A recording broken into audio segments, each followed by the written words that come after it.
Hello, welcome to Dotanugin Cinema. I'm Jonathan87, I'm Travster683. and thank you for watching our video. We're not exactly a pipe presenter channel. In fact, we've got all kinds of crazy stuff on it. But we are sons of Gator John 65608. 65608 on YouTube, and there's a link down there if you'd like to check his channel out. He's a pipe presenter. We appear on his channel some, and we thought, hey, because of that, there might be people that'll be looking at our channel. And so we thought maybe amidst all of our crazy plush movies and whatnot and gaming videos and stuff, we might put something that somebody that watches his channel might actually enjoy watching. And so we have decided to start the Dotanugin chat, which we're going to try to do every Monday, but of course, depending on how busy we are or not, could determine whether it actually gets done every week. And basically, we're going to sit here, smoke our pipes, and talk about whatever subject we feel like talking about. A little bit of housekeeping, as they call it on the YouTube pipe community. I'm smoking my, I think it's called an Ozark Mountain. Can't remember off the top of my head. And I'm smoking some Carter Hall.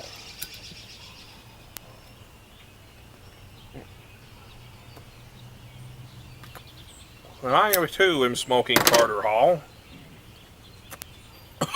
in this Canadian billiard that was given to me by Gator John 65608, or Dad, as I call him. And also smoking Carter Hall, and we never could find a brand name on it when we were looking at it earlier. Doesn't have one on it. So, but it's a nice little pipe. It smokes pretty good. And Carter Hall's good stuff. You can see me on Dad's channel. You know I like Chatham Manor, which is a kind of another type of Carter Hall type thing. Some people call it a Carter Hall ripoff. And it's really good, and so is the real thing. I hadn't tried it yet at the time I last talked about that. I want to talk just a minute about this lighter I've got here. It's a Zippo, given to me by my dad. Not too long ago, our house burned down, and we grabbed some boxes and stuff. And we had this old wooden box that had been next to my dad's chair. He didn't know what was in it, and we went, looked through it, and I found this lighter. It's a genuine Zippo lighter. It's got the regular insert, not the pipe insert. I told him I thought it was neat, so he gave it to me. I just put a flint in it and some fluid, and it works just fine. No telling how long it had been since it had been used. And we're also drinking some Best Choice. What kind of coffee is it? Best Choice Dark Roast. I know it's Best Choice, which is a cheap brand. It's actually very good. Best Choice is one of those grocery store brands. You probably haven't heard of it if you're not from an area that has a town and country supermarket. It's cheap coffee. We usually drink Folgers, but we got a good deal on this, so we tried it. And I tell you, the regular Best Choice coffee is not even worth buying, in my opinion. Dark roast is pretty good. The stuff is good. I've actually had name brand coffee that wasn't as good. So, looking at you, Maxwell House. No offense to anybody that likes Maxwell House, but we don't. I just don't. Yeah, we don't like it. But the subject we actually want to talk about today is the recent release of the new Star Wars movie, Rogue One. It was released 2 days before my birthday, and it became my birthday present because of that from my family. And Always watched Star Wars for a number of years. And I will have to say, I was originally, when Disney bought Star Wars, I was kind of scared. I knew there was a chance that they could do it right. But Disney is a company that has a tendency to either A, do a really good job with something, or B, do a very terrible job with something. And rarely C, do a decent but not great job with something. So I was expecting the new Star Wars movies would either be awesome or terrible. Thankfully, I could say I think they're awesome so far. And Rogue One might be better than The Force Awakens. Rogue One is definitely better than The Force Awakens. Rogue One. It might be better, in my opinion, than Return of the Jedi. Oh, some people are going to say you're talking wrong now. It's definitely better than the prequels. But Rogue One... Definitely not as good as The Empire Strikes Back or the movie Star Wars, which I refuse to call Episode 4 A New Hope. Well, to me, The Empire is my favorite movie anyway, of the Star Wars movies. But Rogue One is the story of how they got the Death Star plans. It's set, between episodes 3 and the original film. And it's got a lot of action in it. It looks and feels a lot more like the original Star Wars movies, even more so than stuff Lucas made later on. But let's face it, even if you like the prequels, and I did, I know a lot of people didn't, but I did, they just don't have the same feel as the original movies. And Disney managed to capture the real feel. I feel they did pretty good with the original feel in Force Awakens, but I think they stepped that up just a little bit. Rogue One's definitely different, though. There's a lot of stuff happens in that movie that just you wouldn't see in a regular Star Wars film. But there are things about it that are just really, really cool, a step beyond The Force Awakens. Seeing Darth Vader back was awesome. Yes, that was really cool. James Earl Jones' voice and everything. Darth Vader was back as if all them other movies never happened in between. Yeah. And but this is the It's first... not like Episode 3's feeble attempt to bring Darth Vader back. Darth Vader is back. He even walks right in this movie. This will be... At least I think he does. This is the first movie in the Star Wars films to not feature a crawl or a major lightsaber duel. In fact, there is no lightsaber duel. Darth Vader uses his lightsaber, but no one fights him with one. I like the way they did not having a crawl. Disney said when they made it, since it wasn't one of the episodes, they wanted to do something to set it apart. So they cut out the crawl. So what they did is the movie says a long time ago in a galaxy far, far away. And then it shows a little bit of footage of what's to tell you what's going on. Basically what the crawl would set you up for. And then flashes Rogue One big on the screen. And actually, the way they did it, it felt very Star Wars-ish, I felt, despite being different. But basically, we wanted to tell you, if you like the Star Wars movies, but you've been not sure what to think about Rogue One, and even if you were disappointed in The Force Awakens, because I know there were some that were, I wasn't, but there were some that were, give Rogue One a chance. I like to point something out here. I have a brother whom, not this guy, but another brother, whom I usually wholeheartedly disagree with him on his opinions about movies. Most of the time, if I like a movie, he hates it, and if he likes a movie, I hate it. he watched Star Wars in theaters the weekend it came out in 1977 as a 2-year-old kid. And he has been a big, big, big Star Wars fan ever since. He used to have all the toys and everything. He liked the prequels. Look at this cup, by the way. He hated The Force Awakens. Said it was a horrible disappointment. And he told me that he thought that Rogue One was one of the best movies that had been made in many years.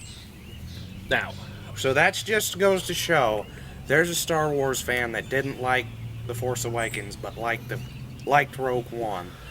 I'm basically just saying that to say, yeah, if you're disappointed in The Force Awakens, go ahead and watch Rogue One. It's totally different. Okay, I want to... Basically, don't expect it to be bad just because you didn't like the other one. I want to talk just a minute, and we need to probably wrap this up soon. We don't want to keep you guys too long and get you bored with our video. But, when Disney bought Lucasfilm, first I was very disappointed in their decision to throw out all of the expanded universe canon, you know, the video games, the comic books, the book series and stuff, because a lot of that stuff I've been reading since I was young, big fan, and to me that was what happened after the original movies. According to Disney, even Splinter of the Mind's Eye is non-canon, and that was the first Star Wars book ever written. It was commissioned by George Lucas to be basically the book that they would base the second movie on as a low-budget sequel had Star Wars not been successful. Of course, it was one of the most successful movies ever, so they ended up making The Empire Strikes Back instead, but well, anyway, that's why that book was written, and Disney says it never even happened. I want to say, now with the recent passing of Carrie Fisher, which was a sad day, Princess Leia will be in The Last Jedi. They haven't explained what they're going to do yet, but obviously they're going to have to cut her from Episode 9. Well, had they went with the canon, that would have essentially destroyed the prequels when she passed away. And got thinking that's probably part of the reason they didn't want to do that. They didn't know how they were going to make it all flow right. Sequels. Yeah, the new sequels, yeah. So, basically what he was saying is the books, they'd gone with the story of the books. They couldn't finish them now that she's dead. But I got thinking. I still think Disney did wrong the way they changed the canon. Because they basically essentially said, hey, all you people who've given your time and talents to write all these stories, many of which are wonderful stories, about the stories, your stories don't count now. Which I thought was quite disrespectful. But I do understand why the films don't follow that canon, because it would have been hard to done with the way things are. And even if Carrie Fisher had not passed away, who knows what else might have gotten away. So, but here's how I look at the Star Wars canons now, and this is something to think about. Not that it really matters either way, because it's just a movie, but this is still kind of an interesting concept he came up with. There are, I would say, there are at least two. Definitely more if you start putting fan films and whatnot in there. But we're just going with the original timelines and the Disney timelines. There are two universes, alternate realities, if you will, in which episodes 1 to 6 all happen and happen as they're portrayed in the films. And that's what the canons have in common. Otherwise, the two realities converge into two different timelines, two different worlds where things unroll in a different way. Episodes 7 through 9, Rogue One, all the Disney stuff, is in a new universe, separate from the old universe, and the old universe plays out entirely different, where you get your Shadows of the Empire, your, they're in between episodes 5 and 6, which, strangely enough, is not canon now, despite the fact that Dash Rendar's spaceship is in episode 6 special edition, because Lucas put it in there as a nod to the books when he special editionized them, which I'm not a big special edition fan, but that's a whole other subject. I'm not going there right now. But I realized I love those stories, and I just can't throw them out, which it's all fiction, but I just can't throw them out and say that that didn't happen in any of the Star Wars ones. So, in my mind, there are two universes of Star Wars, both just as valid, just separate universes. And I think that's what Disney should have said. Well, there's a scientific theory that is going on in reality. That right now, in another world, me and you are doing something else. Now, in my opinion, that's absolute hogwash. Right, me too. But it's still... But in the world of science fiction, why not use that? Yeah. So, they did it with the Star Trek movies, the new ones. And I think that's what Disney should have done. And so, if you're disappointed in the canon being removed, do what I did, separate them into two worlds, and you'll appreciate the Disney movies a whole lot more. That's basically what I want to say. But I just want to throw in one funny thing. Spoiler alert ahead, if you have never read any of the expanded universe books from the old canon and have never seen The Force Awakens, you may want to stop watching this video now. Unless you don't care. But in The Force Awakens, Han Solo dies while Chewbacca watches the new Star Wars movie. Not Rogue One, but Force Awakens. The funny thing about that is, in the expanded universe written before Disney bought it, Chewbacca is killed before Han Solo's eyes during a battle, and Han lives on a number of years without Chewie. Now, how long Chewie will live without Han around, Disney hasn't showed us that yet. They might kill him in The Last Jedi, for all we know. I imagine. But anyway, I just find it interesting that on the two universes, that's entirely different. I imagine Chewbacca will make it. But anyway, I hope you enjoyed the first Dotanugin chat. This pipe was given to me by Gator John, who I know is Dad, and his link is in the description. As they say in the YouTube pipe community, the link is down in the bucket. And so check him out. Even if you're not a normal pipe guy, Dad's an interesting guy to listen to speak. I think you'll enjoy it. So, we had a wonderful Resurrection Day. I hope you all did too. We got to celebrate the birth of our Savior. Not the birth of our Savior, the resurrection of our Savior. And had a wonderful church service, and we're blessed that God is with us. I hope those of you watching have that hope in your heart, and I hope if you don't now, you will someday. Now, please don't misunderstand. I'm not knocking people. As Christians, we're supposed to love everyone, whether we agree with you or not. Watch our channel, no matter what you believe, as long as you can respect us for what we believe. But I'm just saying, it's what gives us hope. Without God, I wouldn't even be happy enough to make all these crazy videos we make, And I just hope everyone had a great Resurrection Day too. I know some call it Easter, but I like to call it Resurrection Day because he rose. And if you liked our video, feel free to like, comment, share, or subscribe. Of course, if you don't want to do any of that, you don't have to either. But we hope you enjoyed the video, and we've started the Dotanugin chat. We plan to be back with you next week. God bless, and have a wonderful day. I just got one thing I wanted to tell I forgot about. I want to tell it real quick. Tell it. This pipe right here was given to me also by my dad.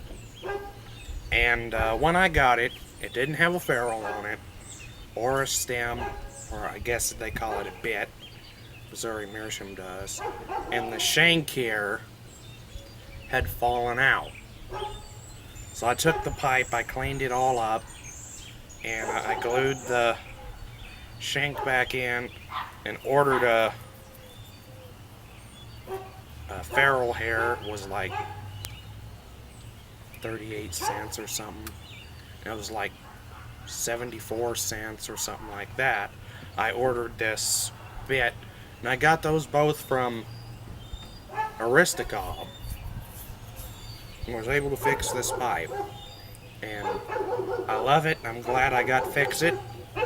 I just want to tell you all, if you need a bit or a ferrule for a Missouri Meerschaum pipe, you can get them at aristocob.com, I believe it is.